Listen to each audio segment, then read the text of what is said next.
১৫০০ টাকা বড় নাকি একটা মানুষের জীবন বড়? অবশ্যই ১৫০০ টাকা বড়।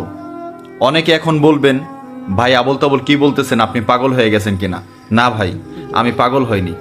এমনই একটা ঘটনা ঘটছে, দেখেন আপনারা প্রমাণ সহকারে দেখেন যে কি ঘটনাটি ঘটছে। এইটা হচ্ছে একটি গাড়ি, একটি মালিকের গাড়ি, ঠিক আছে, যেটা মনে করেন গ্যাসে চালিত, কিছু মাইক্রো আছে যে গ্যাসে চলে, সেইটাই হচ্ছে এইটা। তো আমি কেন ১৫০০ টাকার কথা বলতেছি, মালিকে বলেছে যে এটার সিলিন্ডারটা হয়তো পুরাতন হয়ে গেছে, তোমাকে ১৫০০ টাকা দিলাম, এই টাকাটা দিয়ে তুমি এটা চেঞ্জ করে নিও, এটা চেঞ্জ করলে হয়তো নতুন একটা নিবা।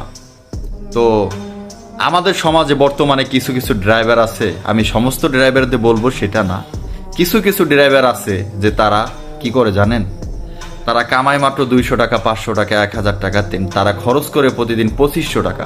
কিভাবে খরচ করে? ওই যে আগে ছিল টাস মাস আবিজাবি জুয়া, বর্তমানে অনলাইন জুয়া, ফোন খুললেই জুয়া আর জুয়া, জুয়ার বিজ্ঞাপন আর জুয়ার বিজ্ঞাপন। বর্তমানে এই যে যেই দেশটাকে নষ্টর মূল ক্ষেত্র হচ্ছে জুয়া, ফোনের জুয়া, মোবাইলের জুয়া, ঠিক আছে। আচ্ছা, আপনারা কি শুনছেন রিসেন্টলি, মানে ২-১ বছরের ভিতর এমন একটা মানুষ সোশ্যাল মিডিয়ায় উপস্থাপন হয়েছে যে তারা জুয়া খেলে হাজার হাজার টাকা ইনকাম করছে বা লক্ষ লক্ষ টাকা ইনকাম করছে বা নিজের প্রতিষ্ঠান করছে, এমন কিছু আপনারা শুনছেন? শুনেন নাই, কারণ এইটা কখনো সম্ভব না। দেখেন, ছোট্ট একটা ভুলের কারণে মালিকে টাকা দিছিল ১৫০০ টাকা, যে আপনি গ্যাসটা চেঞ্জ করে নিয়েন, মানে বোতলটা চেঞ্জ করেন, তিনি চেঞ্জ করে নেয়, তিনি জুয়া খেলে টাকাটা হেরে ফেলছে, মানে হেরে গেছে। তো এখন কথা হচ্ছে, এই যে দেখেন গাড়িটা যেই পরিমাণ মানে যেটা হইল, মালিকের কাছে সে কি কৈফিয়তটা দিবে? অবশ্যই সে পালিয়ে যাবে। তো পালিয়ে গেলে কি তাকে মালিক ধরতে পারবে না?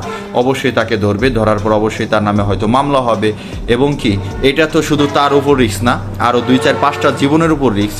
৪ থেকে ৫ জন মানুষ আহত হয়েছে, পুরো জায়গাটা মনে করুন বিচ্ছিন্ন হয়ে গেছে, যেই পরিমাণ যেইভাবে বাস্টটা হয়েছে আপনারা দেখতেই পারতেছেন।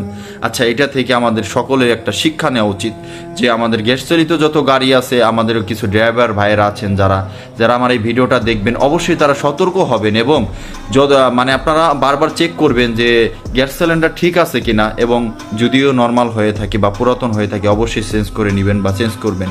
এটা কারণ আপনার জীবন, মানুষের জীবন, কারণ আপনার জীবন তো ঠিক আছে, আপনি জানবেন যে এই গ্যাস সিলিন্ডারটা পুরাতন হয়েছে, কিন্তু আরেকটা মানুষ সেটা জানবেন। আপনি এমন এক জায়গায় গাড়িতে গ্যাস নিতে যাবেন, সেখানে লক্ষ লক্ষ হাজারো মানুষ থাকতে পারে, ঠিক আছে। সো দুর্ঘটনা বলে আসে না।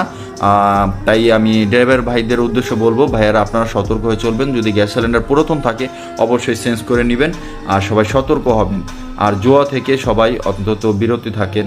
আর যারা ড্রাইভার ভাইরা আছেন, আপনারা যেটা ইনকাম করতেছেন, হ্যাঁ, অবশ্যই ওটা নিয়ে পরিবারের সন্তুষ্ট থাকেন, কিন্তু জুয়ার মধ্যে যায়েন না। ভালো থাকবেন, সুস্থ থাকবেন। আজকের ভিডিওটা আপনাদের এই পর্যন্তই।